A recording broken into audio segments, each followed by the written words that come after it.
gosh, welcome, everybody, to a very special, very lonely show. We're still the loneliest show on the internet, but you know what Sam Roberts now brings to you? Sam Roberts now brings to you a special show that we've become very known for. That is the full franchise breakdown. And when I say we bring that to you, you know that I mean I'm not doing this alone. Hot Dog, you ready to break down a franchise? I'm here for another one, boss. What about that intro, too, huh? What about that intro? We're bringing that production value, too. Huh? We are bringing the production value, although I felt bad because obviously the intro was created in mind. Usually when we do these full franchise breakdowns, they are horror related. You know, this is all like monsters and like blood and guts and insides and innards and, you know, all these great horror references. And while today we're not necessarily breaking down a horror franchise, it's still very bloody. Yeah, no, very bloody. Very bloody, you know, and I do, look, the intro is usually going to be perfect because most franchises are horror franchises, right? There's not that many outside, especially ones that I love so dearly in my heart. But every now and then I see a movie and I love that film with every fiber of my being. And then very rarely it becomes a franchise. And even more rarely, I continue to love that franchise with every fiber of my being. And that, Hot Dog, is what we've got here with John Wick. Tonight, we do a breakdown of the entire John Wick franchise, and this is going to be a very valuable tool because, as we discussed last week on Sam Roberts Now, the John Wick universe is expanding far beyond these 4 films, right? There may or may not be a 5th John Wick movie, but what we know is that the ballerina is going to be hitting the theaters. Oh, I'm sorry. La ballerina. Was that good? See. Okay, I was worried you were going to say, otra vez! La ballerina will be in theaters, and that is a spin-off of John Wick, which, Hot Dog, I have confirmed, that exists between chapters 3 and chapters 4. Although, technically, there is no real time between these chapters, as we'll go over tonight. It's still, like, it shoots off of chapter 3. It doesn't shoot off of chapter 4. And then The Continental is a 3-part series that's coming, I believe, to Peacock. And that actually takes place in the 70s and more follows the origin of Winston and the chain of Continental hotels, which are so important to everything that the High Table does. But we'll get into all that. That's one of the reasons why I'm providing this great tool to you. Hot Dog. No, I'm providing this great tool to you so that now we can all be abreast of the full John Wick franchise. Now, if you haven't seen any of the John Wick movies, there will be severe spoilers, especially John Wick 4. If you have not seen John Wick 4, we will be going over and spoiling the entire movie. We're spoiling all 4. So, I even got to buy a ticket. Exactly, Hot Dog. I'm basically telling Hot Dog what happened in these movies. But we'll start with part 1. Just John Wick. It's 90 minutes. Perfect. Keanu Reeves' vehicle. And when John Wick came out, I don't think a lot of people really knew what it was going to be or why it was going to be. What is John Wick? Who is John Wick? And well, we come to know. Now, Hot Dog, you have seen the first John Wick, correct? Yeah. What year did it come out? I think I saw it on TV. Yeah. You tell me what year. I think I saw it on TV or something.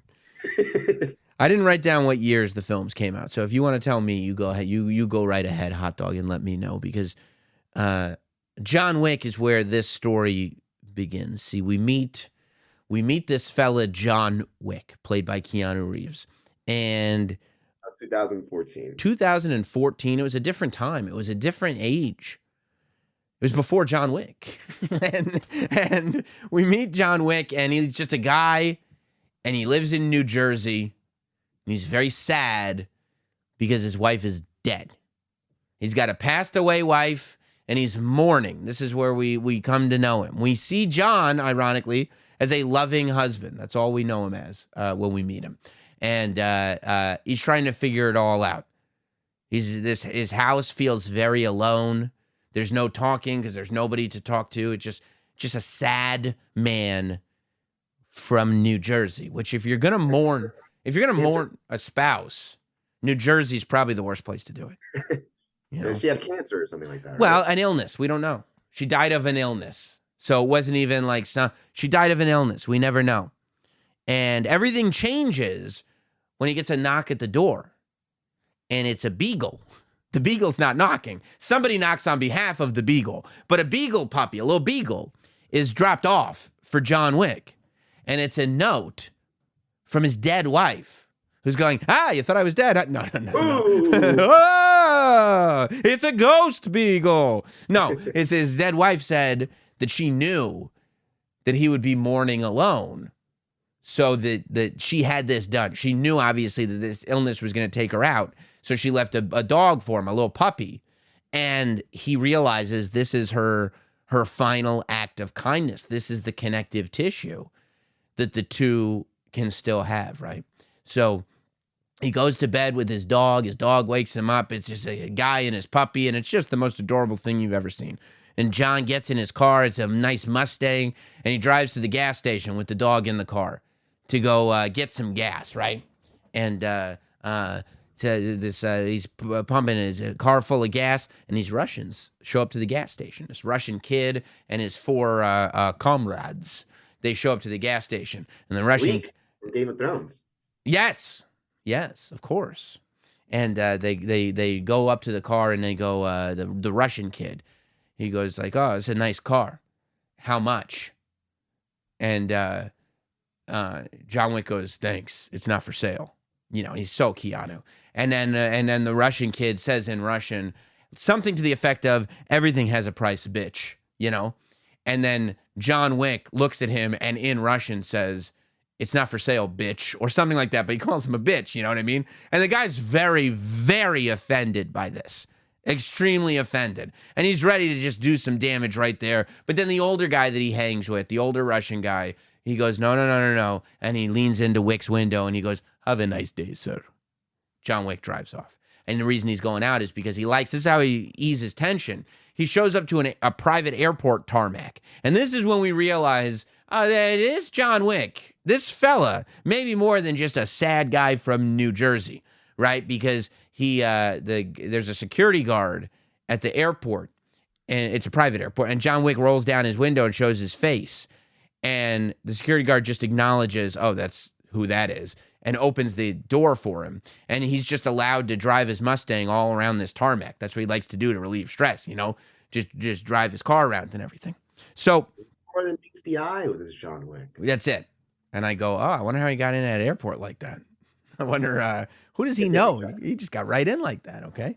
And he goes to bed that night, and he lives a pretty normal life. He goes to bed around 10:30, 11 o'clock. He wakes up around 6 in the morning, so he goes to bed. It's like 11 o'clock.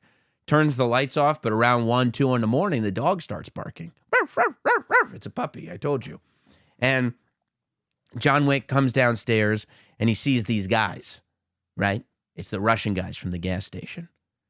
And they start beating him up. They sneak attack him. They beat him up. They hit him with lead pipes and shit, you know what I mean? And then they go, "Shut the dog up." And they kill the dog.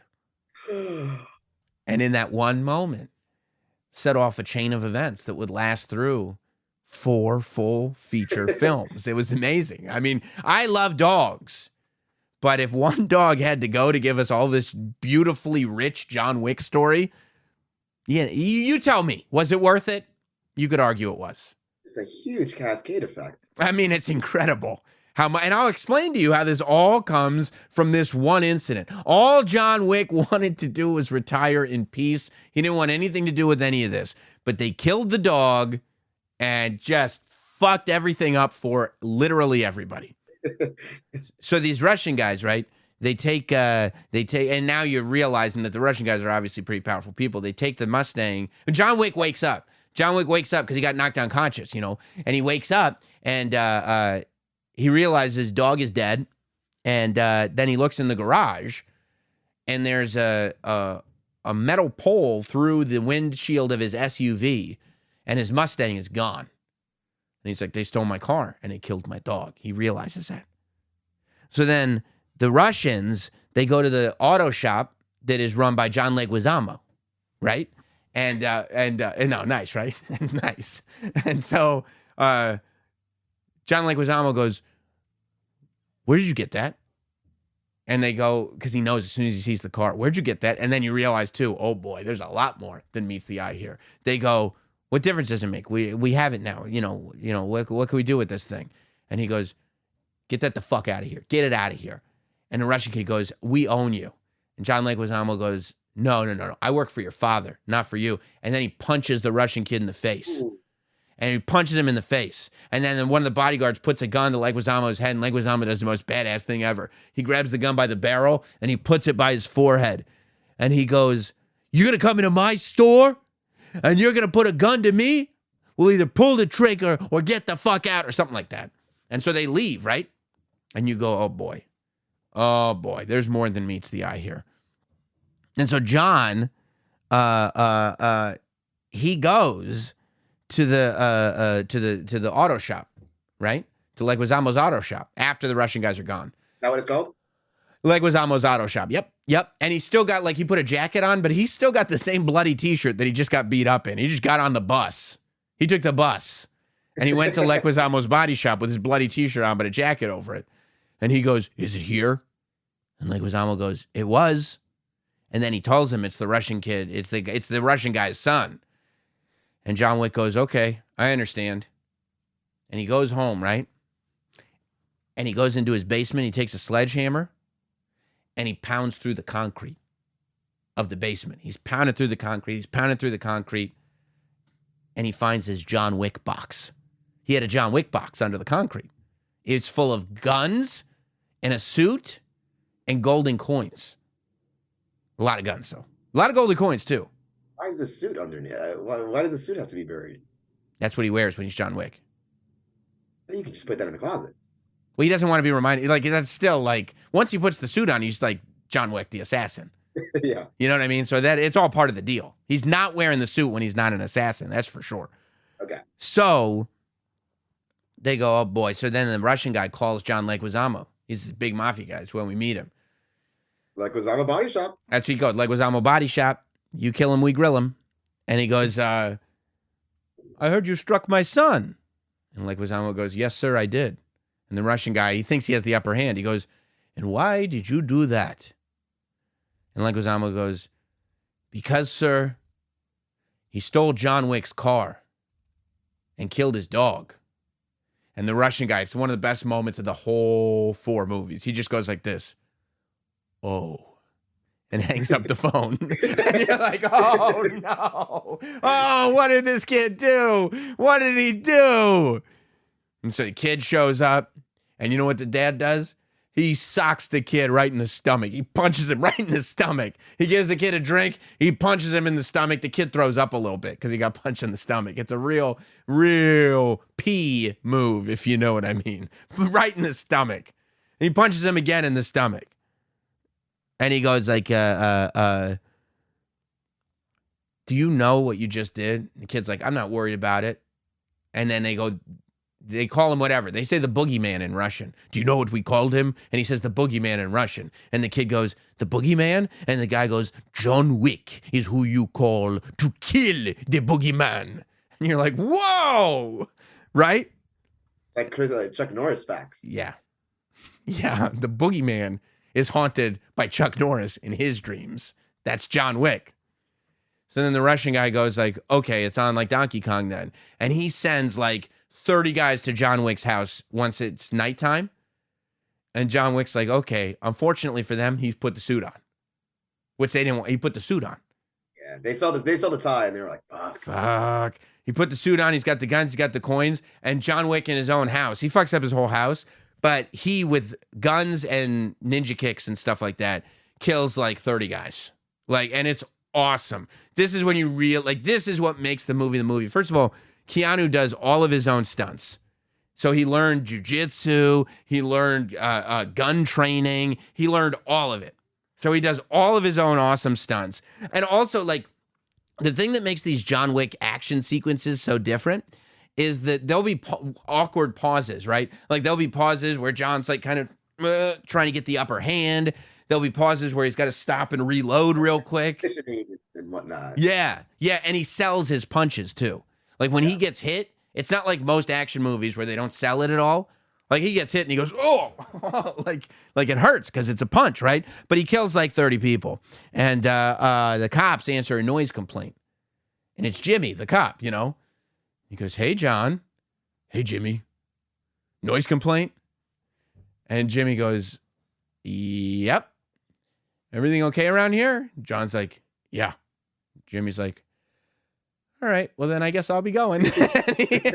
and he just leaves. And then John Wick goes back down to his basement because he's killed all the 30 guys, calls up a number. He asks for a dinner reservation and then gets some gold coins and guns and splits. And on his way out, there's a cleaning crew. This is the dinner reservation that's come into the house that's going to clean up all the dead bodies. So the Russian guy puts a $2 million bounty on John Wick's head, which seems like a lot, but it's nothing compared to what we're going to be doing. Nah. So John goes into the city from Jersey, you know, Bridge and Tunnel, and he checks into the crime hotel, the Continental.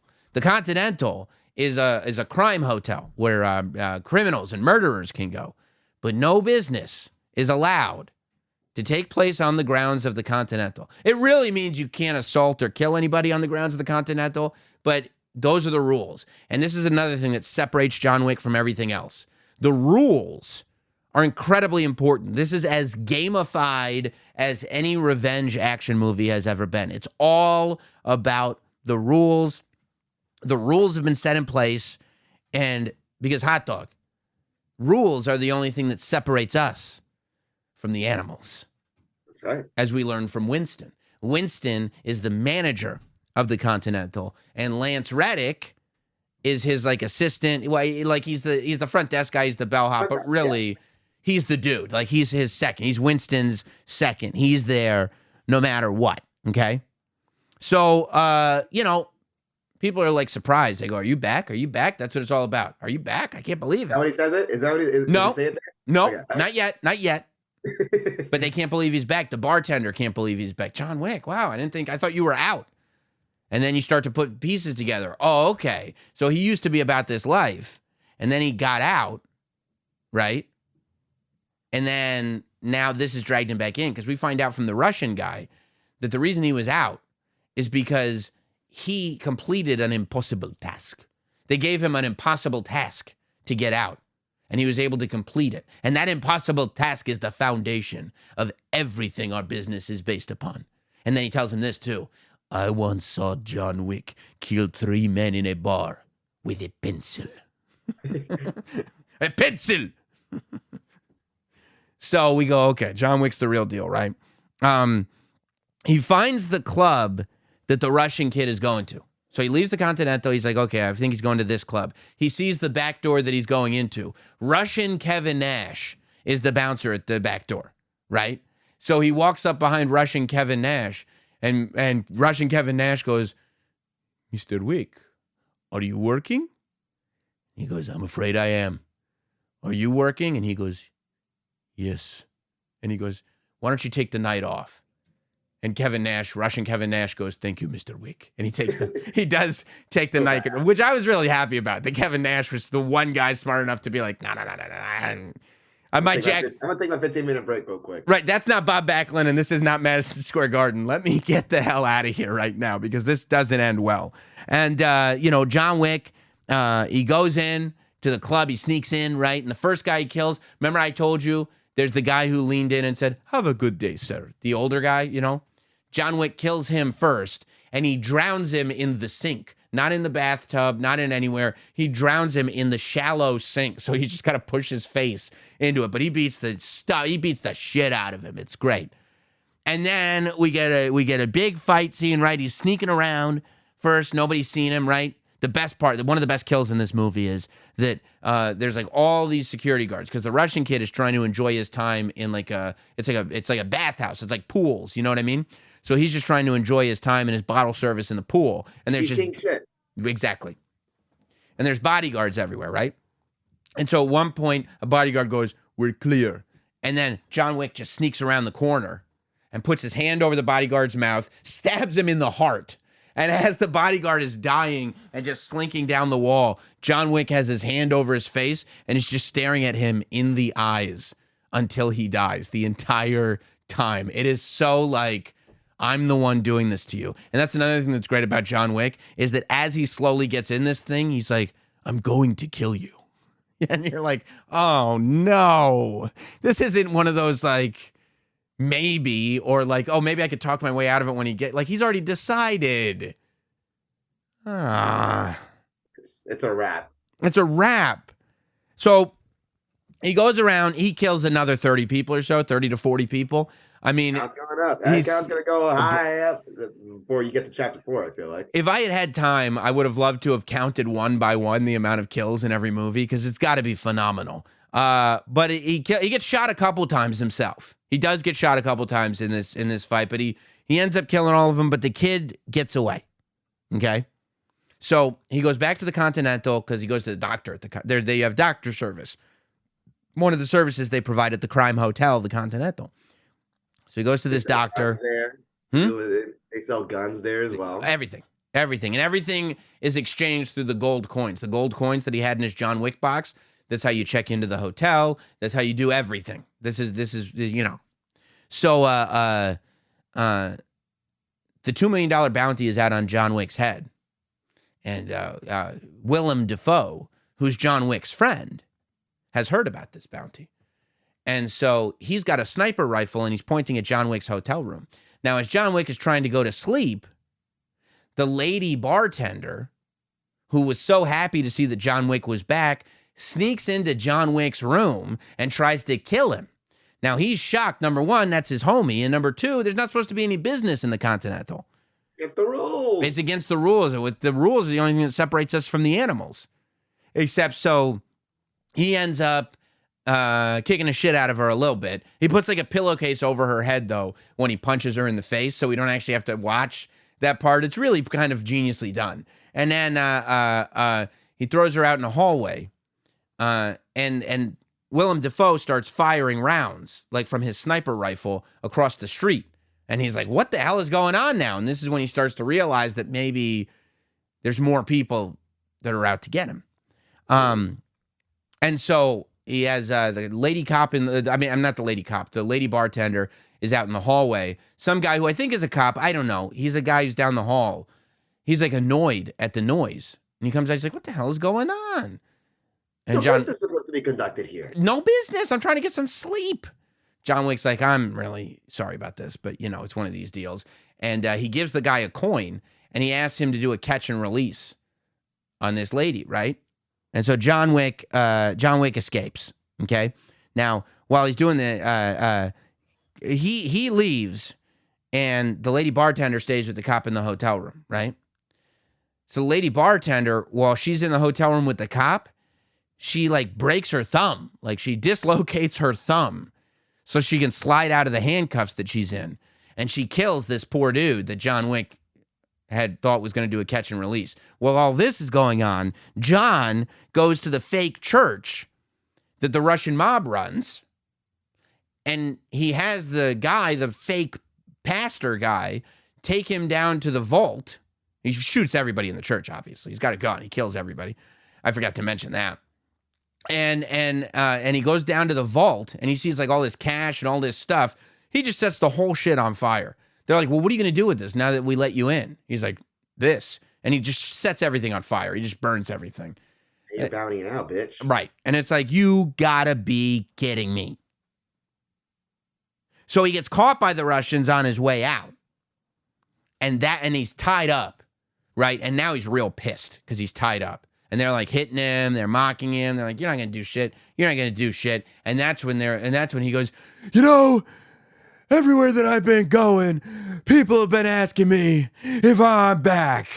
Well, I guess I'm back. That's like a promo. There should be a pop out. Yeah. I mean, I popped hard. And so he goes, John Wick goes, he's like, you've got a choice. He's like looking at the Russian guy while he's tied up and there's Russian mobsters all around him. Because the guy goes, do you know what you did? Do you know what that was? You didn't just burn cash. You burned our leverage, all of our evidence, tapes, recorded conversations, all of it. This whole thing that we've built was in that vault, and you just burned it. And Wick goes, he killed my dog. He goes, give me your son, or your blood will be spilled just like his. And the Russian guy goes, yeah, right, okay. And the Russian guy leaves. And John Wick is screaming, and they put a plastic bag over John Wick's head. And just as they're killing him, a sniper rifle comes in. And you realize Willem Dafoe is helping Wick. So Willem Dafoe comes in, he helps Wick, they kill all the Russian guys, and then Wick gets like a grenade launcher or something. It's like a shotgun shell. I don't know what it is, but it's shooting big giant bullets and flips the dude's car over. He finds the Russian guy. The Russian guy realizes all his soldiers have been killed. The boogeyman has escaped his trap, and he goes, oh my God. He's like, okay. And he gives up his son. He tells John Wick where his son is hiding. Oh, this was for a dog. That's what they keep saying. All this for a dog. But Wick says that it was the last memory of his wife. It was the only thing they shared. And that's what this is about. So he goes and he finds where the Russian kid is. Where the Russian kid is playing games with his friend, video games. You know, they're in like a warehouse, but there's snipers everywhere surrounding them. So this is like split screened. Like while all this is going on, the Russian dude, the dad, he just starts smoking weed in his office far away from all this because he knows it doesn't matter how many bodyguards there are. Like he knows his son is going to die now and he's just smoking weed, right? And so so John Wick, one by one, because he's also got sniper skills. People forget that. They think it's just jujitsu, hand-to-hand combat, and handguns and explosives. He's also got sniper skills. So John Wick starts sniping out all the snipers himself, except the Russian kid doesn't realize that any of it's happening because he's playing video. Like the video game sounds are on. He thinks it's all video games.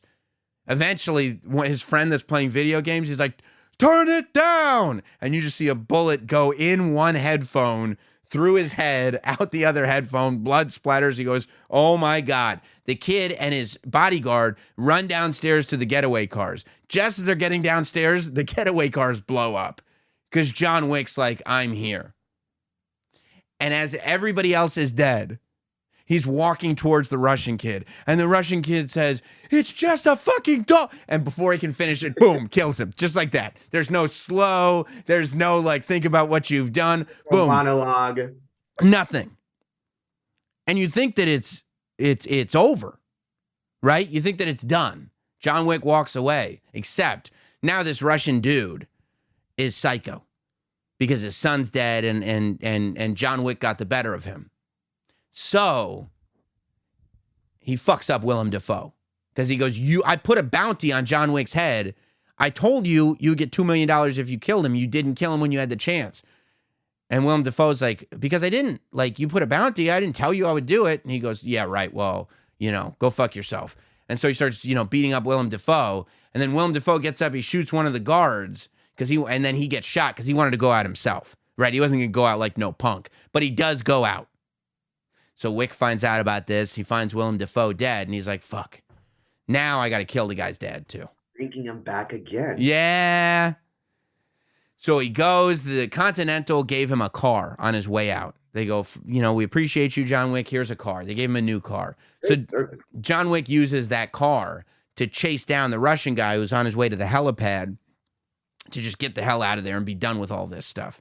Back to Russia. But he's not going anywhere. Well, I don't know if he's going to take the helicopter all the way to Russia, but it'd be a hell of a journey. But John Wick hunts him down in his car. There's a huge, amazing car scene and violence, and he just destroys the car that they gave him.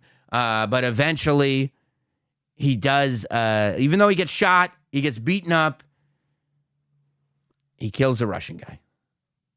He kills the Russian guy. He says, I'll be seeing you. And he lets him go and die. And this is a thematic of the movie.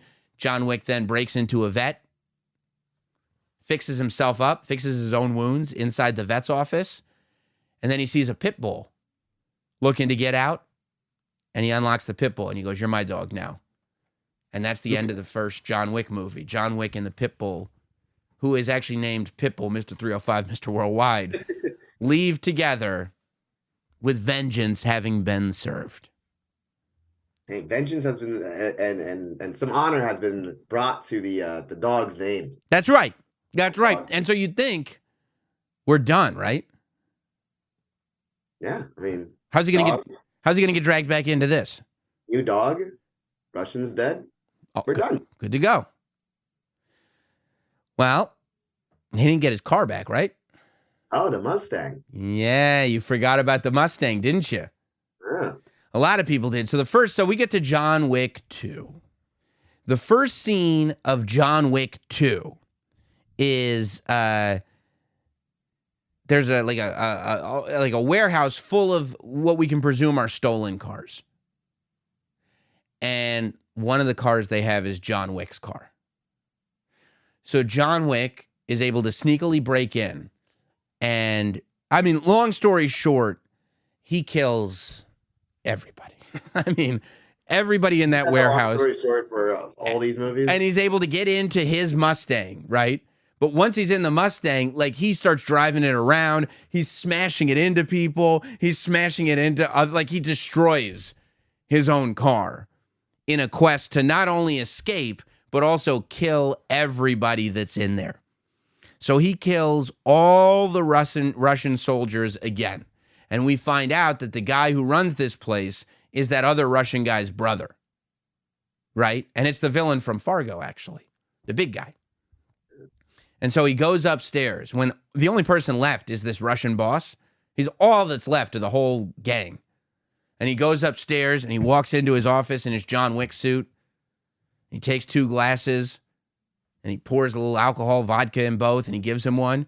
And John Wick just looks at him and goes, "Peace?" And the guy goes, "Peace." And they cheer, and it's like, we're done. And then the opening credits hit. We're John Wick 2. We're peace. That's beautiful. John Wick is out again. You know what he does? He re-cements his stuff. He puts his John Wick box away. He puts new cement over it. It's re-cemented. He's done. He's out. He's finished. No more. I'm done. Right. Does he always sound like that? At least sort of, which is fun, which is cool. I'm thinking I'm done. So I guess technically this series of events starts with John Wick 2. Technically, if you really want to look at it, the events of John Wick 1 end with the opening scene of John Wick 2. Once he makes peace with that Russian guy, that story is kind of done. And he re-cements his John Wick box, and it's over. The story that guides us through John Wick 2 and then also 3 and 4 are this story. A guy shows up to John Wick's house. The only reason it is technically connected is because I think the guy probably heard John Wick was back. So he's like, oh, okay. If John Wick is back, I'm going to go cash in my favor. Cash in what favor, you ask? Well, this is when the lore and the legend of the high table and the hotel and everything starts coming in. When why did you make a weed smoking gesture? High table. Oh, I get it. That's very cute.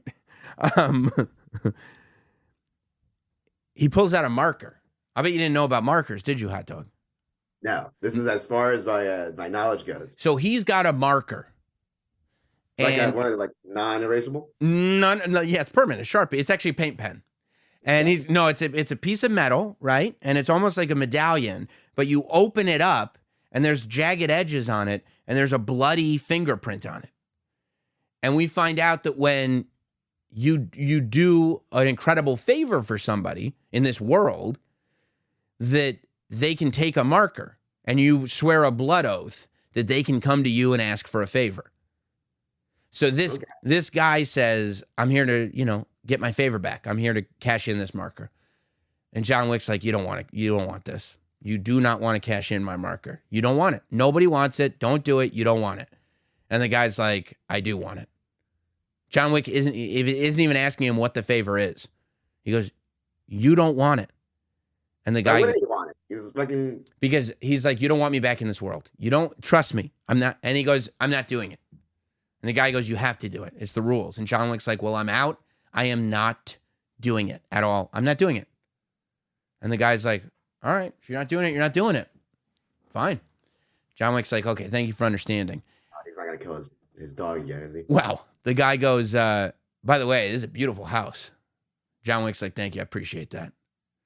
And the guy immediately, I mean, a minute later, he just drives down the road, so he's far enough away, and he takes out a grenade launcher. Oh. And he blows up John Wick's house. That's not smart. I mean, immediately. Like, there's no question as to who could have done this. Like, it directly followed this conversation. Like, within 5 minutes, my house was getting blown up. I'm 100% sure that these are connected. John Wick, well, he survives the blow up, obviously, you know, but he's real pissed because his house is blown to smithereens. It was a real nice house. It was a beautiful house, and he actually made mention of that before he blew it up. Which what do the neighbors think? I mean, the noise complaints and the house is getting blown up here. Well, that's a good question. Also assassins, are they? After the house blows up, right? John is sitting there on the back of like an ambulance or a fire truck or whatever. And Jimmy, the cop from part 1, shows up. He's like, "Hey, John, gas leak?" John's like, "Yep." I love that.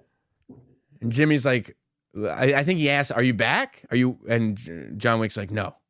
I'm thinking I'm not. Yeah, and Jimmy's like, "All right." gas leak it is then.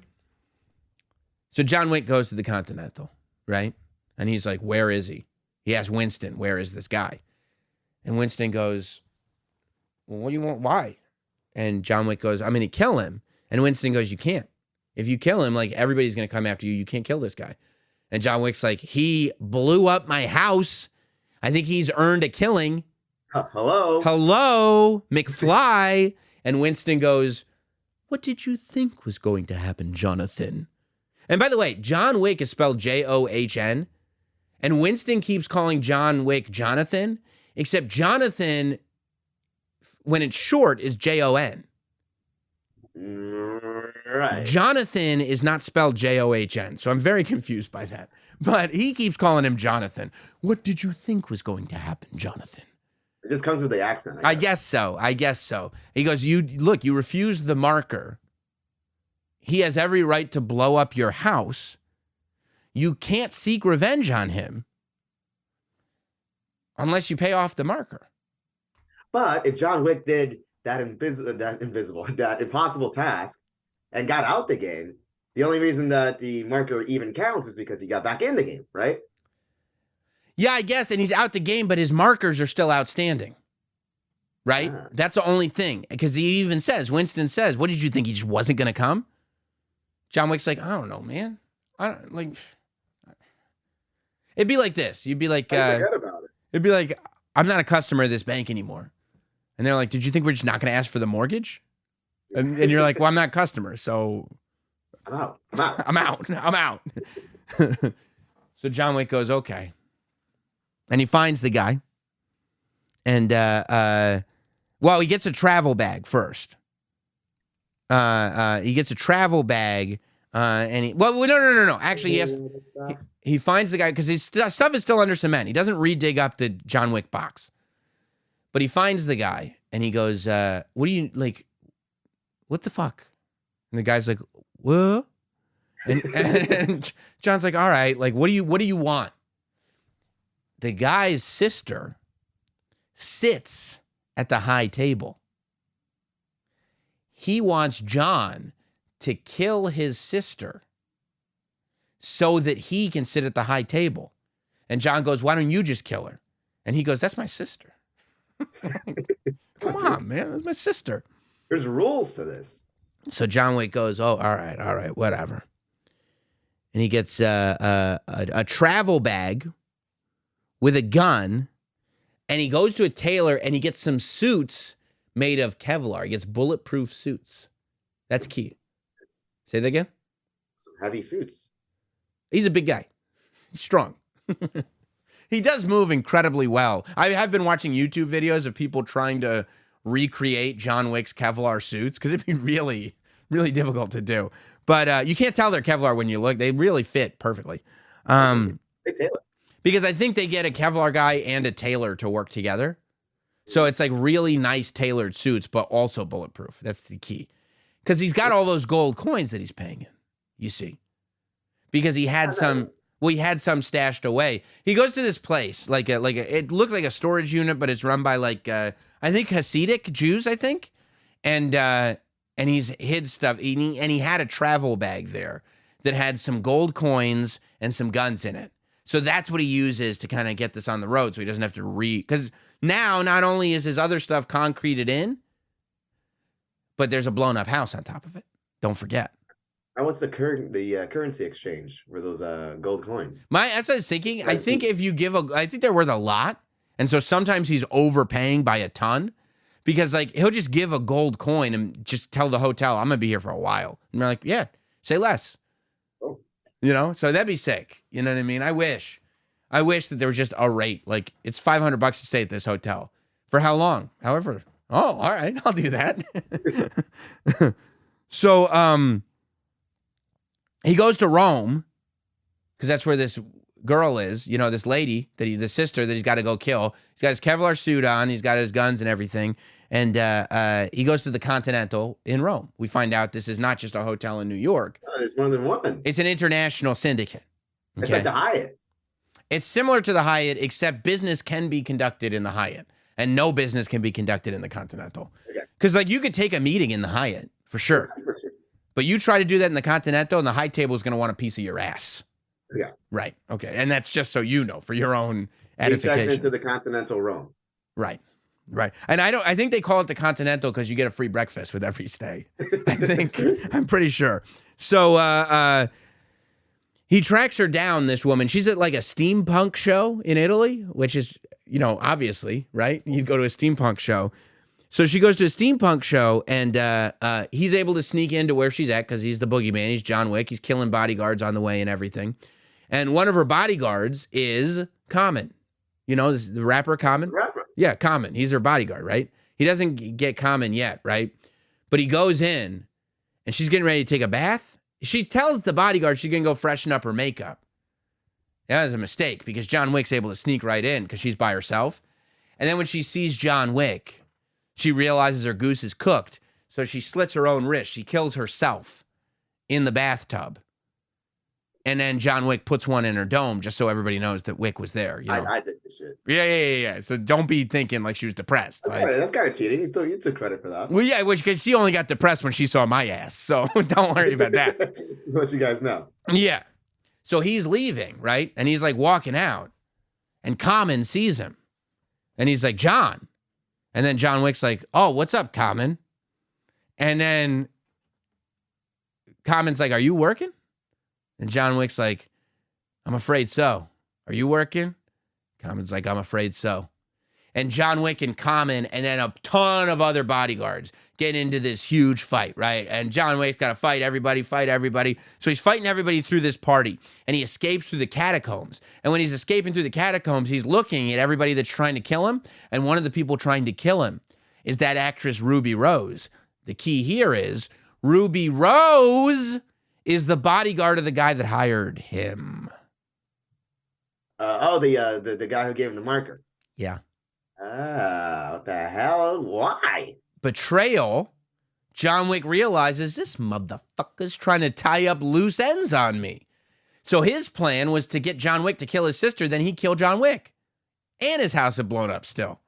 So now John Wick is like, this fucking guy. Oh, now he's under John Wick's tits. Now, just so you know about the dog, at the beginning of when he first got to the Continental after his house was blown up, he brought the dog with him, and he asked Lance Reddick to look after the dog, and Lance Reddick is looking after the dog. So the dog didn't go to Italy. Okay. Yeah. He's safe. Yeah. So he finally gets back to the Continental, where he's like, finally he's safe. And then he sees Ruby Rose in there, and she's like, yeah, it is what it is, homie. You know what I mean? Now they're just like in the bar because no business can be done in the Continental. But he's like, you just tried to betray me and kill me. She's like, yeah. Business is business and you can't do business here. So no business gets done, right? Now the guy realizes that John Wick's not dead. Ruby Rose is like, my bad. He ain't not dead. And the guy puts the opposite of that. He's the opposite. He's very much alive. And the guy puts a $7 million bounty on John Wick's head. Ooh. Up from 2. We're now at $7 million. And this is where we get to see what the network is. There's a whole network where the guy can call, and it's like old school meets new school phone operators that are plugging wires into the wall like back in the days, and they're dressed like 1950s like ladies, except they got like tattoos and stuff on them. Like it's kind of a crazy, it's kind of a trip, right? But this is the network, and they start putting stuff up on the wall and everything, and they have like a list, and this whole list gets text messages that say there's now a $7 million contract on John Wick's head. It goes out to all the assassins. And there's a lot of assassins. It almost sounds like there's more assassins in this world than there's regular folks. There are at least just as many assassins as there are regular folks, and they are hidden everywhere. That's how this all gets done. This is the real underground. They are everywhere. I mean, John gets back to New York, but now everyone's trying to get him, right? And he's walking through a subway station at one point, and it's a crowded public subway station. And Common, who's back in New York too, because he didn't kill Common. He can't kill Common. I've seen this. This is by my job at the Oculus. It's like the huge white area, right? Yeah, where Common's up on the walkway. And they start having a silencer gunfight in front of everybody, and nobody even knows they're doing it. It's such a great scene. It rules. And then eventually Common and John Wick get into a train car. And like there's other people in the train car with them. Not assassins. No, just regular folk. And then they're looking at each other like, fuck it. And they both take out knives. They start having a knife fight on the subway. And so the people aren't even that horrified because it is New York after all. But they get into a knife fight and it gets real physical. And then other people start coming. And John Wick is running away, right? Because he realizes now there's a $7 million bounty on his head. Everybody's coming after him. So he's running. He sees like people are dressed up as janitors and they stop and they pull for their inside. And he's like, fuck, these are not janitors. These are hitmen. Like they're everywhere, right? So he's running and he sees a homeless guy and he flips the homeless guy one of the gold coins that the network knows about. And he's like, hide me. And it is a homeless assassin. There's a whole network of homeless assassins. All the homeless are basically assassins. Dude, it's called the Bowery. And there's a Bowery King, and they're all assassins. All of them. They all are an army that work together, and they live underground. So they hide John Wick. And then the homeless guy brings John Wick to the network of hobos, right? And you know who the network of hobos are led by? No. Lawrence Fishburne. Yeah, from The Matrix. That's where he fits in. Okay. Yes. I know he's the Bowery King. You thought he was The Matrix, but he's not The Matrix. He's the Bowery King. And he's up there, and everything that he says is like he's in a play. Everything. He's like, I'm the king, John. And you're like, you gotta play it in the back room, you know? Yeah, and you're like that scene in the Truman Show. Like, who is this guy talking to right now? What is he doing? So John Wick is like, homeless assassins are a little kooky. Right. They're nuts, dude. And John Wick is like, I'm gonna need a gun. I'm thinking I need a gun. That's what he says. Yeah. And why would I help you, John? and John Wick looks at him and he goes like, he brings him down to his homeless office under the subway stations and stuff. And John Wick goes, I need you to take me underground to the spot where this dude is at that hired me, that gave me the marker. And he's like, why would I do that? And John Wick looks at him and he goes, the way I see it, you've got two choices here. Brother. You could either have a war or you could give me a gun. And then you know what Lawrence Fishburne, the Bowery King, says? Mm-hmm. Well, gentlemen, give this man a gun. And they give him a gun, but they give him a gun and they take one of the clips away. They gave him one clip with 7 rounds in it. And they go, we'll give you 7 rounds. There's a $7 million bounty on your head. You'll get 7 rounds. And John Wick's like, that's fuckery. That's real fuckery. So do they not try to cash in on the 7 million? No, because the Bowery Assassin is different than like the Continental. Yeah, we kind of are under it seems as though that the Bowery lives underground from the high table. Like they're underground. Right. Like Lawrence Fishburne considers himself the king, not somebody who works under the high table. But he's like the tribal chief of the Bowery. And he's like, we're a separate thing. You don't even know. UOENO. We're the Bowery. And so they take John Wick, right? And he gets him to the dude's party with the 7 bullets. And then John Wick walks right in. And the guy sees him. And he's like, what the fuck? And John Wick like walks right up to him. It's like totally hidden in plain sight, but not even hidden anymore. And then all these assassins come out. They end up, this building that they're in is incredible. They end up having a crazy ass gunfight in a mirror room, a room full of mirrors. It's like a funhouse mirror room, but they're having a gunfight in it. It's like crazy. There's techno music playing. It's great. Probably goes like 20 minutes. John Wick must have killed 50 people. And he got fucked up himself too, but not that bad because he's John Wick. He still has that the Kevlar. And he's got his Kevlar suit on. Yeah. This is now a staple, by the way. He actually gets shot a bunch of times. We get to the point where John Wick, when they're shooting at him, holds up his jacket like this.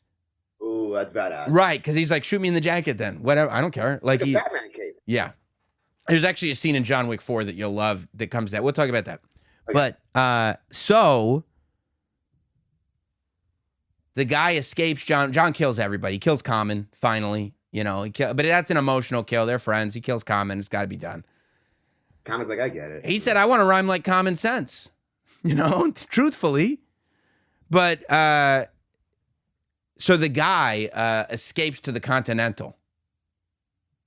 And John Wick finds out. He goes to the Continental. And the guy is sitting in the room with Winston, the manager of the Continental. Jonathan, welcome. Let's discuss this like gentlemen. John takes out his gun and shoots the dude in the head. Well, he's done. No, he's done. He's done. He takes out his gun and he shoots the guy in the head. And then Winston goes, "Oh, Jonathan, what have you done?" And he just completely skipped the monologue again. There was no monologue before he killed him, I'm guessing. No, none. And he was on base. I was on base. And so John kills him anyway, right? So now John Wick has a $7 million contract on his head still. He's his house is blown up. Who's gonna pay for it though? The guy's dead. The high table. His house is blown up. And he fucking just murdered a guy in the Continental in front of Winston. Like, so he goes home, right? But his house is blown up. Like, he's walking around a blown up house, like, and it's raining. So he's like wet because there's no roof because it got blown up. And he's like, what the fuck am I going to do now? Like, what am I going to do? And he gets a call that he has to get into the city, right? So he gets picked up. He goes into the city. He meets Winston in Central Park. And Winston lets him know. First of all, he goes, "John, we're everywhere." And while he's talking, everyone in Central Park stops. Everyone there stops walking. And then Winston goes like this. And everybody starts walking again. Ooh. And it's like, oh my God, they are everywhere. And then Winston goes, "John, you are officially excommunicado." You don't want to be excommunicado, bro. You do not want to be excommunicado. Is that excommunicated? It's that. That's what it is. That's exactly what it is. Yeah. He's excommunicated. His contract, he goes, "You're excommunicado. Your contract is going international now. So everyone in the world, you're going to be under contract. The high table wants you dead. and you are no longer provided any of the solitude or fortress, or you're no longer allowed in the Continental. Nothing in the Continental is for you anymore. I don't care how many gold coins you have. None of the amenities? Nothing. You can't even go in for a drink. Nothing. And he's like, what? And they're like, yeah. So now anywhere in the world you go, anybody who kills you gets 7 million anywhere. And you can't go to the Continental. There's no base. And John Wick's like, what? And the guy goes, but because we're old friends, because I've known you for so long, you have 1 hour. You have 1 hour. To do what? Run. Like Bray Wyatt. Run. Run. And he goes, you can go. That's it. See ya. John Wick's like, oh, all right. And he starts walking. You hear my footsteps? He starts walking, right? And he's kind of limping anyway, because don't forget, this is literally like over the whole thing, like including the first movie, this is all under a week. Like this is all like 3 or 4 days. The dog is still fresh? Bro, it's all like he's still got scars on his face from the first movie. Like it's all happening right now.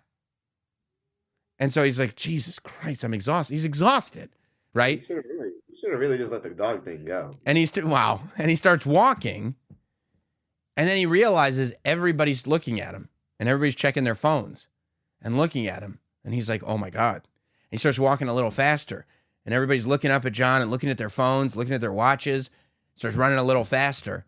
And eventually he just starts hoofing it. He looks like Forrest Gump. He's running like he's out of here. And that's the end of John Wick 2. But isn't that great?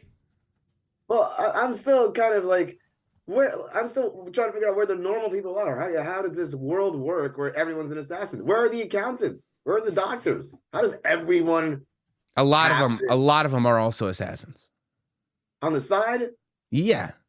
Or at least they have their toe dipped in. So if they want to make a quick 7, they're like, oh, I'm getting in on this for sure. I mean, I guess if I got a text message saying $7 million, I'd probably try to, Hey Sam, you want to do a Sam Roberts Now in person next week? You want to do it? We don't have to keep doing it on Zoom. You want to do it in person?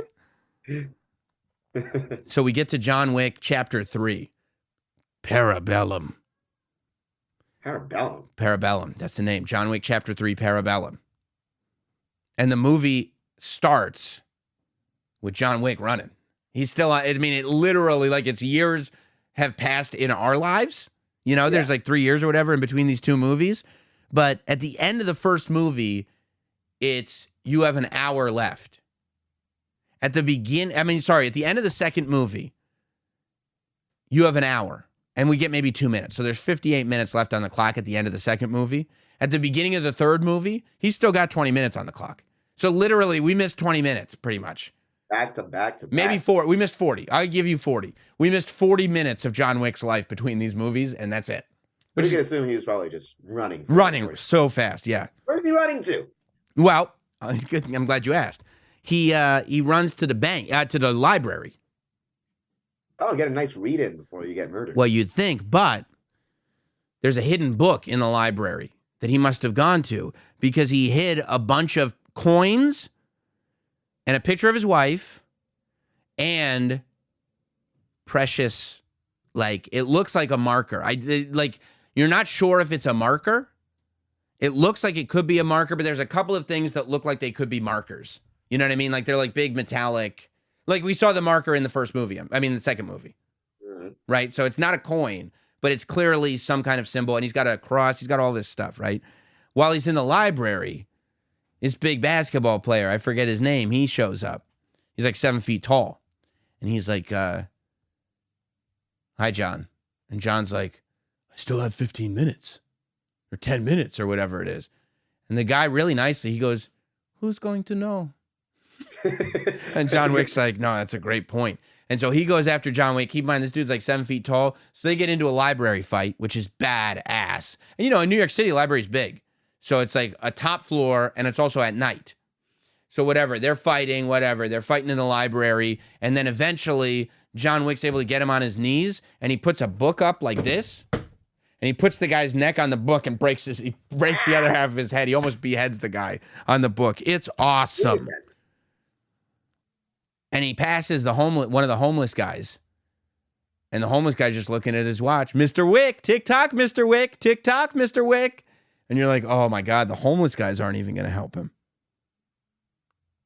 And John fights everybody, right? So he starts getting into a fight with everybody that he can get into a fight with. At one point, he goes into a stable full of horses, here in New York City, because like the horse and carriage stable. He joined the faction. Huh? Hey, man, like he joined the faction. Like the horseman? Yeah. No. No. He becomes a horseman, but not that type of a stable. No, he goes into like the horse stable where they keep the horse and buggy horses in New York City. And like he gets the horse to kick a guy, and then he starts riding through New York City on the back of a horse. It's awesome. Badass. Yeah, it's badass. He's not wearing a helmet, nothing. And the horse is going fast too. It's not like, when you're stuck in traffic and there's a slow horse in front of you, like, no, that horse is galloping. And John is going through, minutes. Yeah, like a cowboy. So John gets into a theater, right? And it's a ballet theater where there's a ballerina. Ooh, la ballerina. On the stage, right? He gets there and they go, we're closed. But he shows the cross that he took from the book in the library. And they go, all right, go on in. I'm thinking you're open. That's what he says. And he go, okay, go on in. And so he goes through and he gets a meeting with the boss, although they all know that he's totally screwed. Okay. And that's when he pulls out. He's like, I got a marker from you, lady. And she's like, oh. She's like, what am I going to do with this? What am I going to do with this? So, all she's got to do is wait it out. She got 10 minutes. Yeah. But he goes, no, I have this thing. It lets me have a favor. I want you to send me to Casablanca, like in Morocco. And this marker thing really sounds like money in the bank. I'm cashing in. He's cashing in. Tyson Fury comes and knocks somebody out. Like, no, he's not cashing in. But so John Wick gets branded on his back from this cross symbol, and then they send him to Morocco, to Casablanca.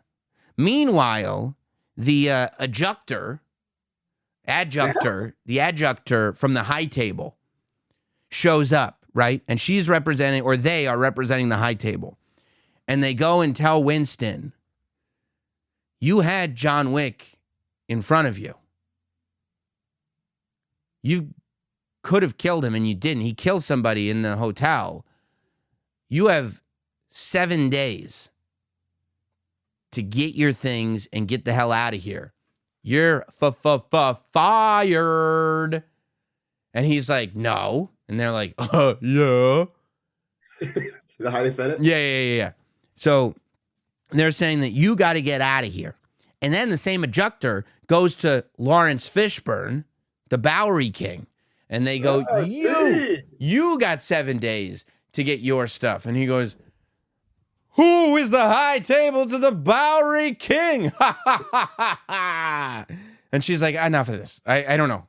Like 7 days, you for hiding John Wick, and the guy, because of that, you guys are both out. You're both done. And they go, okay, we'll see what happens in 7 days, right? So John now gets to Morocco, and he goes to the Moroccan Continental, which he can't get into, but he's able to sneak in and see the manager. And you know how in New York we got Winston? Mm-hmm. You know who they got in Morocco? Yeah. Halle Berry. Ooh. That's what I'm saying. Like, come on, dude. You can't give us Halle Berry. They got Halle Berry. So John goes and sees Halle Berry. And John has a Halle Berry marker. So it's not like an official marker that he's got with this other group with the ballerinas. It's the cross is a symbol of the gang. And so if he's got that, they have to like help him out.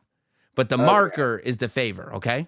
Okay. So that's why he got branded at the ballerina place. And now he's got a marker from Halle Berry because I guess he helped out her daughter or something like that. So he tells her that I got to go see the elder. You got to get me to see the elder, okay? The elder sits even above the high table. He lives in the desert in Morocco. So she goes, well, I guess I don't have any choice. And then they get into a huge fight with the people at the Continental. There's other like, high table type people there. And there's just like a massive gunfight. 30, 40, 50 people killed. They try to kill the dog. The dog bites the guy in his nutsack. It's great. It's a great fight scene. He's traveling with the pit bull this whole time? No. It's Halle Berry's dog. The pit bull's, Oh. I think, still chilling with Lance Reddick. Okay. So whatever. I mean, there's this great big fight scene. It's amazing. And John is on his way to see the Elder. Now, back in New York, the Adjuctor goes back and goes to see the Bowery King. Because the other guy's like, okay, you got me. I'm out. If I'm out, I'm out. 7 days pass? Yeah. And the Bowery King goes, they're like, okay, you're out, right? And the Bowery King goes, of course I'm not out. And they go, well, now you get 7 slashes. So this ninja guy cuts him 7 times, and on the 7th time, the Bowery King goes down. Yeah. Wait, is he dead? He's down. He ain't moving. If he's alive, he's not having a good time. And the whole Bowery is just, it's done. It's done, right? So John goes to the Elder and cuts his ring finger off to prove loyalty. And he goes, how do I get forgiven? I can't have all these people running around trying to kill me. And they go, if you pledge your loyalty to the High Table and you go kill Winston, you're good. Because they don't trust Winston. But why would they kill Winston? Why would they trust John Wick to kill Winston when the whole reason that Winston's in trouble is because he helped John Wick? Because he helped John Wick. That's worse than John. They can at least put their head around like, oh, this guy blew up your house. You know, he tried to kill you. Like there's this whole. Kill your dog. Yeah. And the dog, they're remembering the dog thing. There's probably trauma tied up with that. So then John Wick goes, okay, he cuts his finger off. He goes, okay, agreed, we'll do it. John goes back to New York, and the Adjuctor is there, right? And the Adjuctor goes like, okay, so John, you're going to kill Winston, and Winston, you're going to step down, right? And Winston's like, actually, I'm not going to step down. And John Wick's like, yeah, I'm not going to kill this motherfucker either. And they're like, what? And so now there's a huge New York gunfight, ninja fight, where John Wick has to fight everybody. I mean, now the High Table is sending everybody, just boom, boom, boom, boom. Even New York City, I bet. Everybody. Even, and I mean, and the environments that they fight in are incredible. Even the ninja guy that sliced up Lawrence Fishburne, he's like the final boss that John Wick has to beat, and he beats him, right? And the guy is like on the ground, and he's got a thing in his chest, and he's like, let me catch my breath. I will hunt you down, John. And John just turns around and he goes, no, you won't. And walks away. It's awesome. And so Winston is on the roof now with the Adjuctor, you know? And he goes, a parlay? And everybody goes, parlay. That means no violence. We're going to work out our deal, right? And Winston agrees. And Winston's trying to get his job back, right? And he goes, the only reason that I didn't step down is because I wanted you guys to see how powerful I am. Like how strong of a leader I am. And they go, oh, word? He goes, yeah, that's why I didn't do it. And they go, okay, all right. I feel you, dog. And they go, you want the hotel back? And he's like, I want to be in charge of this hotel. And they go, okay. Will you kill John Wick, even though he won't kill you? And Winston goes, of course. And he takes his gun out right there on the roof, and he shoots John Wick. And even though John has the Kevlar suit on, he gets shot off the roof, right? It knocks him off the roof, and he falls off the roof. It's like 10 stories or whatever. He gets cracked in the ribs on a fire escape on the way down. It's a really brutal fall. Oh, I've seen this. Yes. I've seen this scene. Yes. And we go like, oh, my God. They were standing right next to each other, right? And on the roof, yeah. Yeah. Yeah, yeah. And John was like betrayed. And then they're like, well, I guess John Wick's dead. That sucks. And then the next scene, they're down at the bar or whatever. And Winston is having the time of his life. And then the Adjuctor comes in from the High Table. And they go, John Wick is gone. And Winston goes, I know, it's a shame. And they go, no, his body is gone. And Winston goes, what? And they go, do you know how bad this will be if he survives? Do you know how bad it will be if John Wick comes after either of us? We cannot have that. And Winston is like, oh, no, you won't. We see John Wick, next shot, underground, getting dragged by homeless people, right? Okay, so they're still on his side. And you know who leans in to check on him? Yeah. Lawrence Fishburne with scars on his face from the slashes. I'm alive! And he goes, John, you need to get pissed. Are you pissed? And John looks at him and he goes, yeah. And that's the end of the movie. I'm thinking I'm pissed. And that's the end of John Wick 3 Parabellum. Is that not great? Wow, so all these movies end with cliffhangers. Yes, and now we're really deep. This is all one story, really, that's gone through. And John Wick 1, 90 minutes. John Wick 2, 2 hours. John Wick 3, 2:15. John Wick 4 was 2:50. Ooh. Yeah. For an action movie, that's huge. It flew by. 50 for an, oh my God. Now, look, my notes are a little different, right? So for the last 3 movies, I literally watched them before I did this in the last few days, and I was able to take pretty good notes of figuring out the plot line. I went and saw this movie in 4DX, which I didn't know what it was.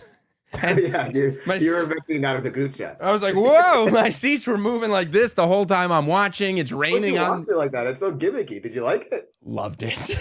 Really? Loved it. It's raining on me when it's raining on John. When there were stabs in the movie, little stabs in my back would come from the chair. I would think you would hate something like that. Dude, I enjoyed myself very much. It's very basic. It's so basic. I'm sitting there, right? And there are bullets firing. And little air jets are coming out through the chair. And I was like, this is like going to Disney World. This is great. Wait, so that was Regal? Regal 4DX. 4DX. I never tried it. I should. It rules. It rules. It does rule. It does. For a movie like this, even when the camera pans up, when it's a really wide shot and the camera pans up, your chair pans up. And it doesn't just tilt back. It pans up with the camera. Now, do you hear from the audience when this is going on? Do you hear a bunch of oohs and ahs when things are happening? Yeah, there was an older lady sitting next to me going, "Woo! I've never done this before." It was great. It was awesome. So I've only seen the movie once. The other 3 movies I've seen many times. So I saw John Wick 4 once, obviously in the theater when it just came out. And my chair was going in 4DX the whole time. And the theater was dark, but I did take notes. For half your notes, the 4DX notes? They're like, the chair's moving. Okay, so in John Wick 4, Chapter 4, the message here is that John Wick will never find peace in his life. Because he will never leave this life behind. It's not going to happen. He keeps saying, I just have to finish this. I just have to finish that. There is no end game, is the messaging here. And we open on John Wick, underground, bandaged up, just punching a wooden board, training, getting better. The high table has had enough of this, right? They come and they visit Winston.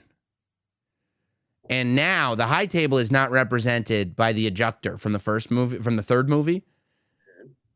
Is Pennywise the clown. Huh? Skarsgård, what's his name? Not Bill Skarsgård, the other Skarsgård. Who played Pennywise? Pennywise actor. Skarsgård. Pennywise Skarsgård. Bill Skarsgård. Bill Skarsgård is the villain in this thing, and he's representing the high table. Yeah. So he shows up, right? And he just walks right into Winston.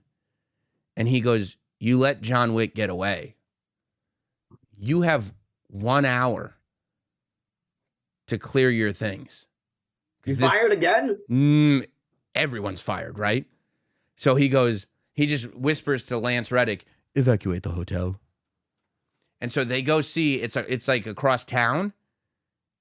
When the hour's just about to be up, and they have a sand, like an hourglass, and they see Bill Skarsgård in his office, and you can see the Continental out the window from his office, and they're just like talking, whatever, and he's like, the hourglass represents the remaining bits of my patience.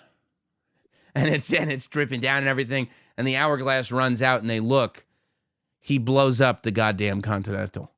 Ooh. He destroys the building. He demolishes the Continental. And then he looks at Winston. And by the way, Lance Reddick is with Winston. He goes, no, I'm riding with you, fam. I'm riding with you. Ride or die? Yeah, ride or die, I'm riding with you. And he's there with Winston, and he goes, guess what, Winston? And Winston goes, what? And he goes, you're excommunicado. And Winston goes, what the fuck? And he goes, yeah, you're excommunicado. And he's like, and are you going to kill me? And they go, not you. And boom, they put one in Lance Reddick, just like that. Yeah. So any question as to how they're going to continue John Wick without Lance Reddick? Now, it'll be weird to do the Continental without Lance Reddick, because the whole prequel, you would need, some actor is going to have to play Lance Reddick's part, because you didn't need that part. But well, I read, but isn't the Continental supposed to take place decades before? In the 1970s. Right, yeah, so you don't need... Well, if it's the origin story of Winston, you'd have to need the origin story of his right-hand man. Oh, no, yeah. I'm saying, like, you would have gotten a new actor anyway. You could, that's true. That's a good point. That's definitely, yeah, no, that's true. So he excommunicados Winston, and he kills Lance Reddick. Now, John Wick, we see him. He's now out of the sewer. He's got his suit on. He's going through that same desert in Morocco. He's going back to the elder that he pledged his loyalty to. And he goes... Well, hold on. Yeah. So the bounty is gone, though, the $7 million bounty, right? No. I mean, they think they thought he was dead, but it's not gone. Oh, okay. Yeah, no. But the elder sees him. He's like, oh, good to see you again, Mr. Wick. And he goes, you will only find peace in death. And you know what John Wick does? He shoots him in the fucking head. There's a guy who's higher than the high table, and John Wick just pulls out a gun and kills him. And he's like, that's it. Like, I'm done. I'm done playing. I'm done with all this. You're definitely dead. Okay? You're done. Skarsgård is getting pissed now. And by the way, a little thing about Skarsgård that's funny about him is he loves sweets, right? He likes to put sugar in his tea. We see him eating pastries and everything. So Skarsgård finds this blind Asian guy named Kane, who's got a cane, but his name is Kane. Right, that's got to be Kane, right? And he's very much like that guy in The Simpsons. I want to see what the little guy's going to do. Okay. Yeah, but it's like Kane is there. He's got a turtleneck on. You know, he's got a blazer on, which you know how I feel about turtlenecks. But halfsies? No, it's a full turtleneck. I don't like it. But Skarsgård says, you know, you're going to need to kill John Wick. And Kane goes, that's the homie. I'm not killing John Wick. And Skarsgård says, okay, Kane, you want to be out? Either you kill John Wick or I'm going to kill you and your daughter. And he's like, my daughter? He's like, yep. He's like, fuck, all right, fine. I'll kill John Wick, whatever. And he goes, you know where John Wick is, right? And because he's John Wick's friend, he's able to figure out, well, John Wick doesn't have many friends left. Well, I know where his ass will be. And we find out he was right. John Wick has gone to Osaka, Japan. That's where I would be. Right. Right. So he's in Osaka, Japan, because the manager of the Continental Osaka is still friends with John Wick. So he's hiding John Wick. And his daughter's pissed about it. His daughter works for him. His daughter is his Lance Reddick. Except his daughter could fight, too. So his daughter is his Lance Reddick, okay? And she goes like, you got to stop fucking with this John Wick guy. And he's like, I'll never stop fucking with John Wick. And just like me. and she goes like, oh, whatever, Dad. And then the Continental shows up to the Osaka hotel. And they go, we're shutting this place down and you're excommunicado. And the guy's like, you're excommunicado. And they're like, what? And he's like, fuck off. Like, get out of here. And they're like, show us where John Wick is or, you know, everybody's dead. And he's like, well, guess what? And he hits a button and all the lights go off. And then all of his Osaka assassins are up in the balcony with bows and arrows. And they're like, oh, this shit's on now. This shit is on like Donkey Kong, right? And so they get in, and so that's like they get into a huge fight in the hotel. Like the high table, all their guards come out, and they have masks that are metal. Like they have these whole metal suits, so it's even harder to kill them. But then don't forget, you know who's there? John Wick. Oh, right. Yeah. So it's the badass manager of the hotel. It's his daughter. It's John Wick, and it's all his Osaka assassins versus the high table people. Well, there's no business that's supposed to be conducted in the Continental, even in Japan. I know, but because in order to save the Continental, they're going to fuck these guys up so they don't get fucked up. Okay. Right? So it's like it's either do or die at this point anyway. And so they're all fighting. The blind guy, Kane, he's just sitting there eating soup while all the fights are going on, right? He's eating soup. Bill Skarsgård, number one bodyguard, is there, who we see throughout the movie, right? And he goes, Kane, do your job. And Kane almost like, oh, fine.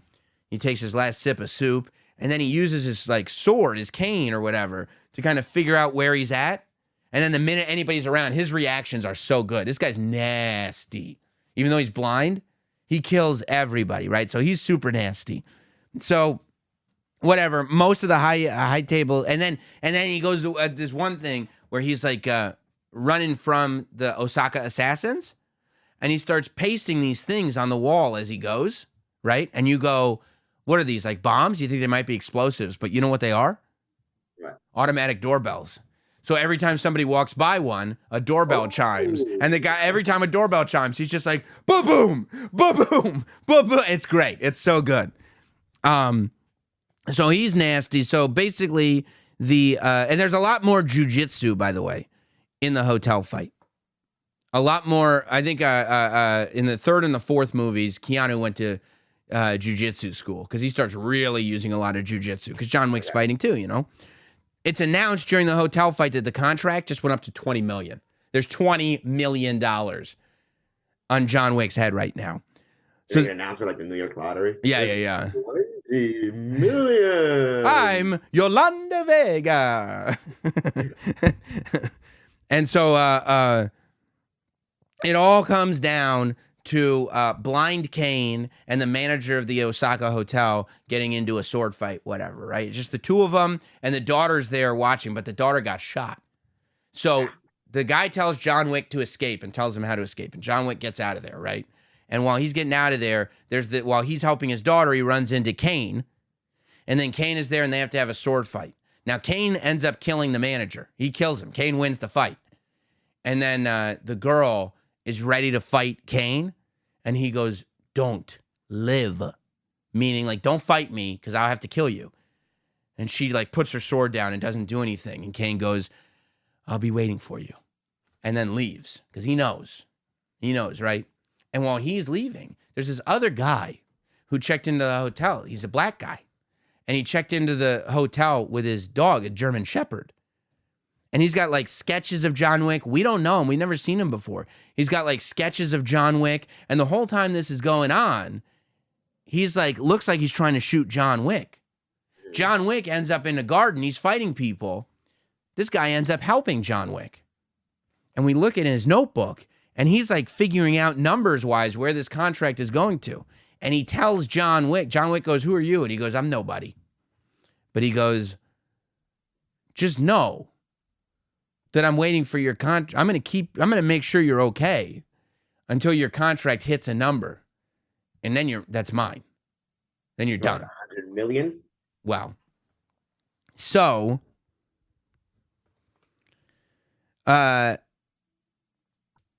what's his name? Bill Skarsgård finds out about Mr. Nobody. So he calls Mr. Nobody in. He goes, who are you? He goes, nobody. And he goes, well, what are you doing here? And he stabs his hand, right? Puts a knife in his hand. So his hand is stuck to a table. And he's like, what are you doing? And he's like, you have two choices. You can either pull the knife out or pull your hand out. And the guy goes, fuck it. And he pulls his hand out. And it's just bleeding so much. He's like, okay, you're the real deal. And then he goes, what do you want to kill John Wick? And he goes, I want, I don't know, I think he said something like 25 million cash and 25 million in my 401k. And he's like, well, I'm not in there, and they're whatever. They come to terms. And the guy goes, okay, 25 it is, 25 million, right? So, John then has to go and get sponsored by a family. See, Winston tracks down John, and he goes, there's one rule. He goes, you can challenge somebody from the high table to a duel. And John's like, that's all make-believe. And he's like, no, it's not all make-believe. If you're part of a family, you have to be sponsored by a family. But if you're sponsored by a family, you can challenge him to a duel, and if you win the duel, then you can get your freedom. And John's like, fuck it, I'll do that. Yeah, I'll do that for sure. So he's like, where can I go? And he's like, oh, Berlin. There's a family in Berlin that owes him a favor, right? So he goes to Berlin, and they catch him, and they're ready to kill him. And he's like, he mentions the guy's name, and the lady who's in charge goes, he's dead. And John's like, well, I need to get sponsored here. And she's like, that was my father. So-and-so killed him.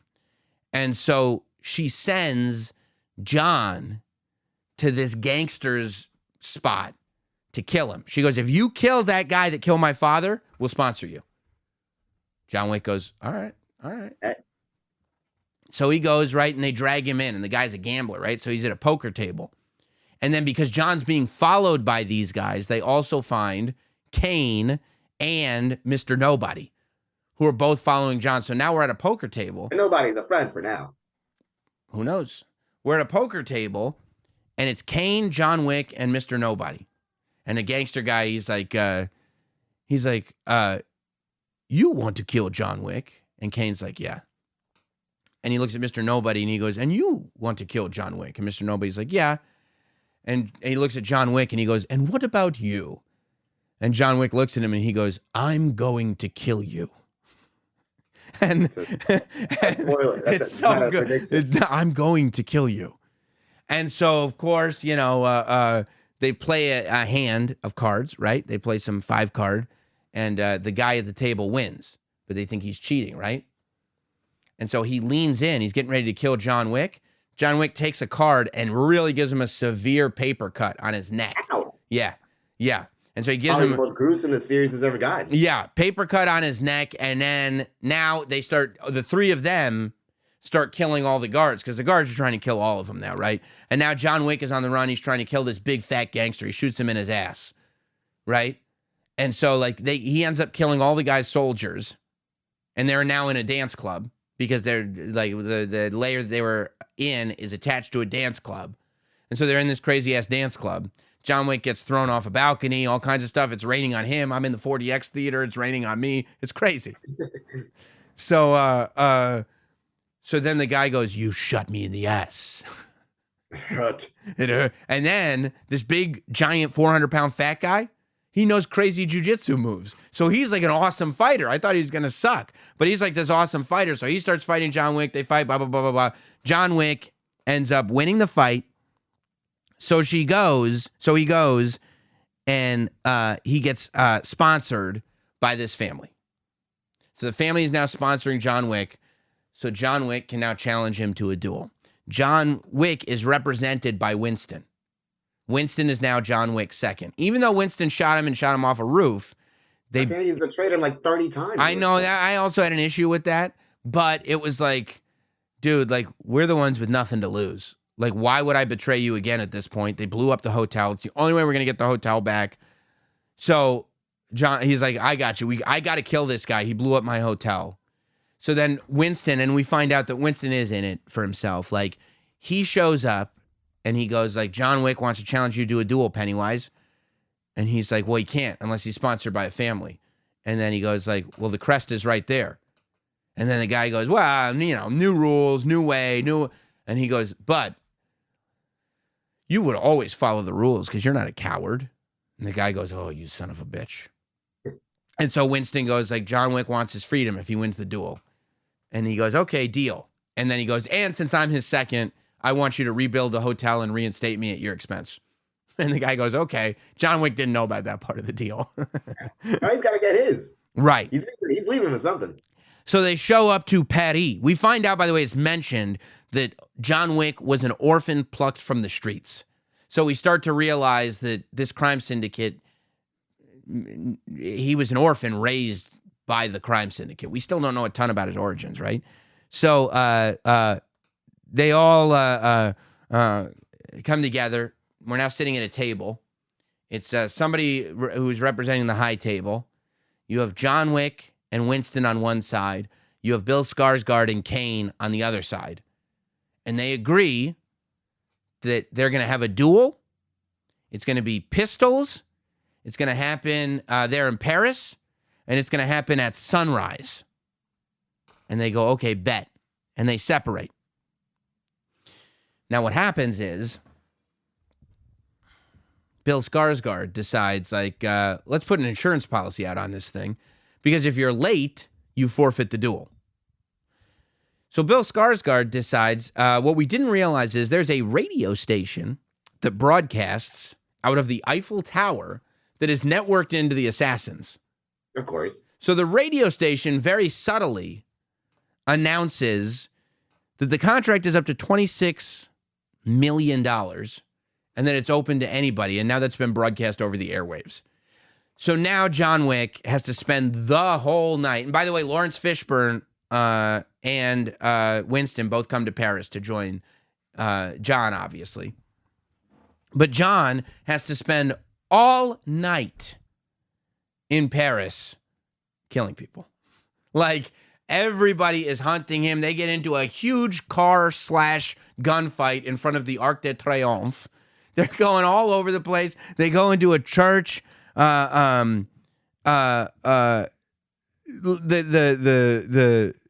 end up in this like abandoned place, right? And Mr. Nobody calls Bill Skarsgård from the spot, and he goes, "I'll do it for 35." And Bill Skarsgård's like, I don't know if we're gonna do it for 35. He hangs up right on him. Good negotiator. Bill Skarsgård's like, Mr. Nobody calls him again, right?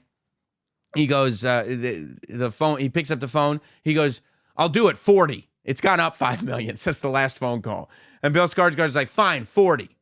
And they're fighting. I mean, John Wick is, dozens and dozens and dozens and dozens of people. He's beaten up. He's bloodied. Like he hasn't slept. He's exhausted. And finally, we get to a place, right? And don't forget the guy's got a German Shepherd. We get to a place where Mr. Nobody and John Wick are fighting. Okay? Now, Mr. Nobody sicked his dog on the bodyguard, Bill Skarsgård bodyguard, who we've been talking about.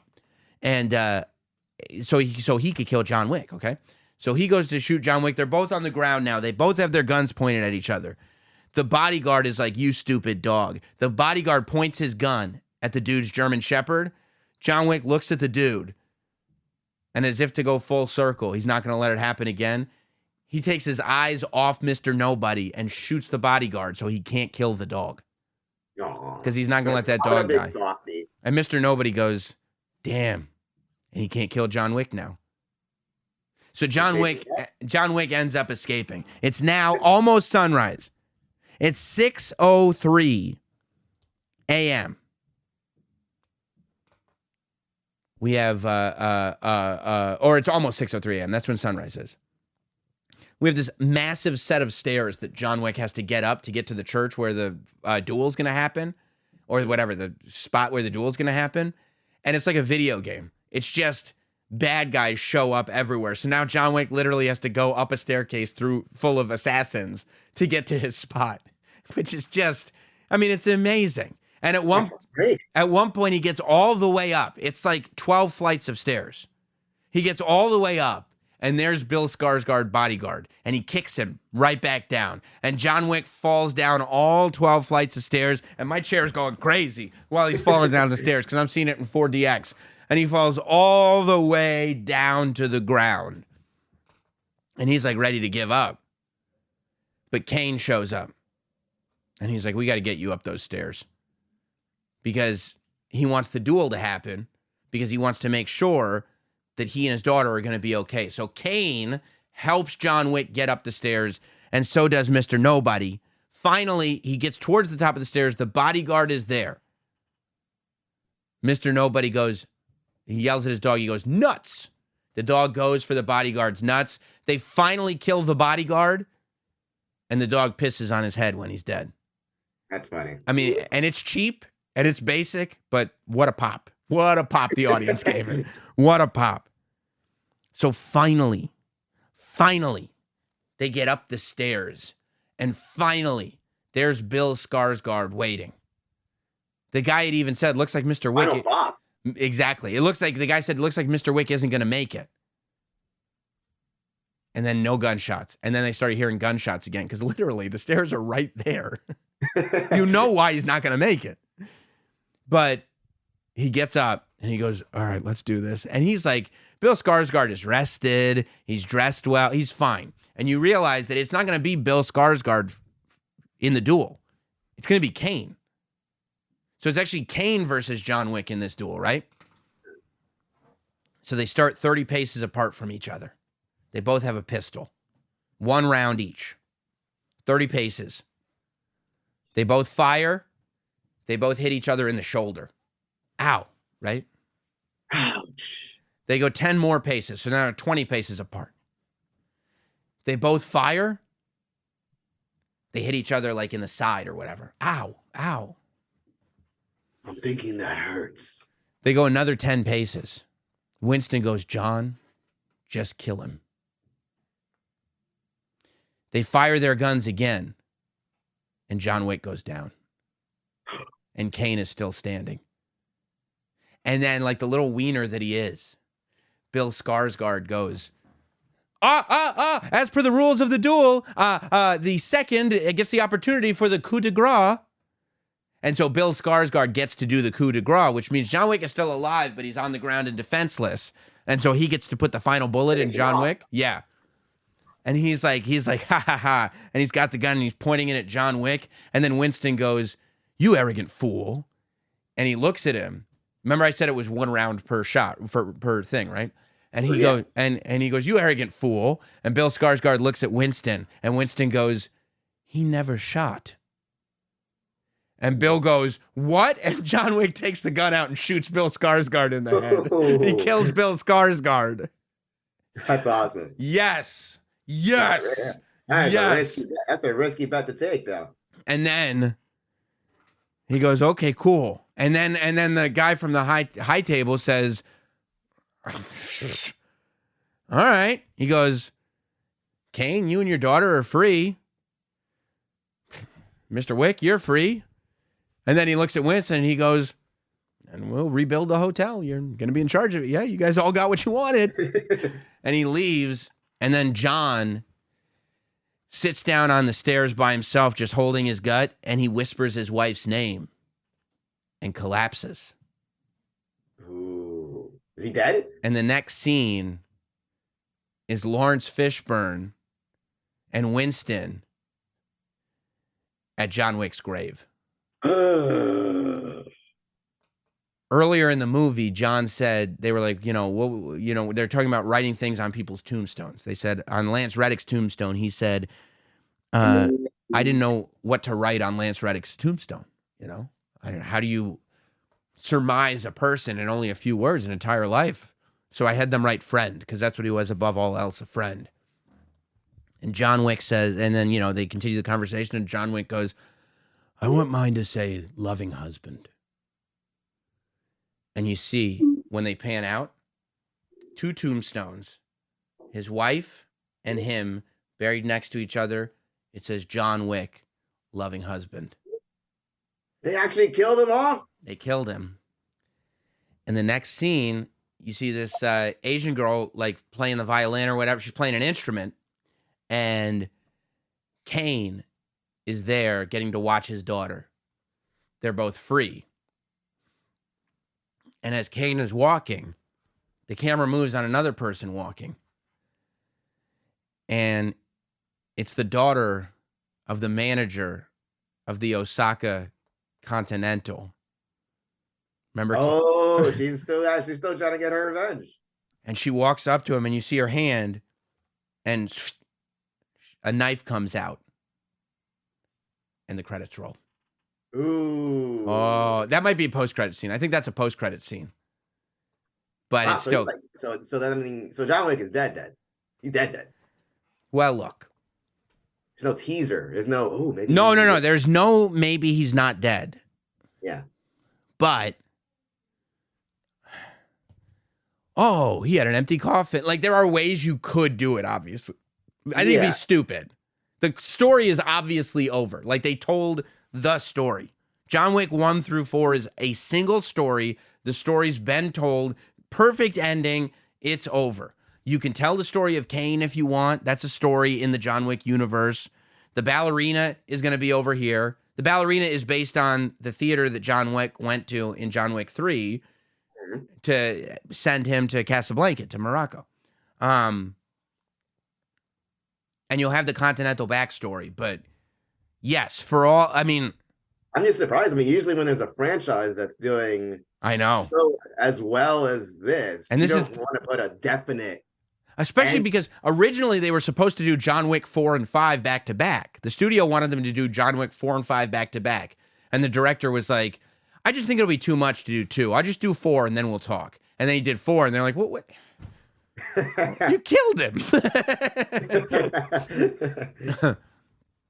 So I mean, unless you're going to go back and do an origin story, or unless you're going to do some dumb shit where it's like, oh, he wasn't really dead. But, Winston and the Bowery King were standing on his grave, and they had written on his tombstone what they wanted it to say. So... And he's at peace. And he's dead, but...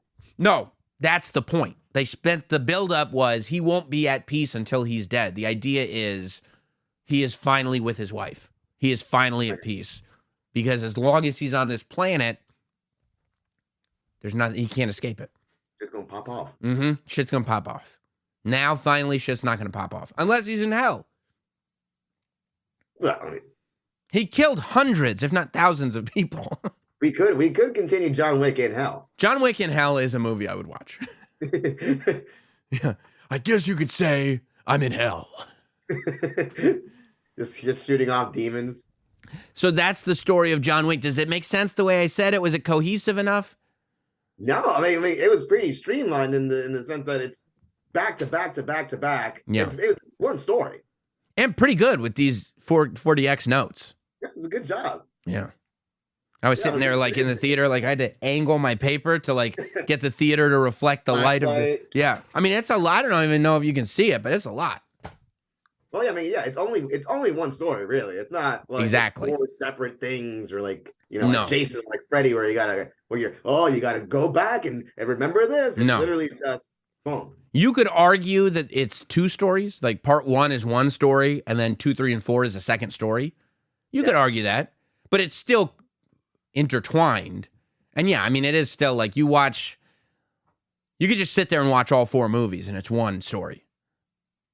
And it'll miss? None of them missed. None of them missed. John Wick Part 1 is a perfect movie. And then as far like Scream Part 1 is a perfect movie. John Wick Part 1 is a perfect movie. I have a list of perfect movies. Those are perfect. But the sequels only get better, which never happens. But not to say it gets better than the first one, but I'm saying like 2 is good, 3 is even better, 4 is even better. Oh, I was gonna say if you could rank the 4 right now. 4, 3, 2. I mean, probably 1, 4, 3, 2.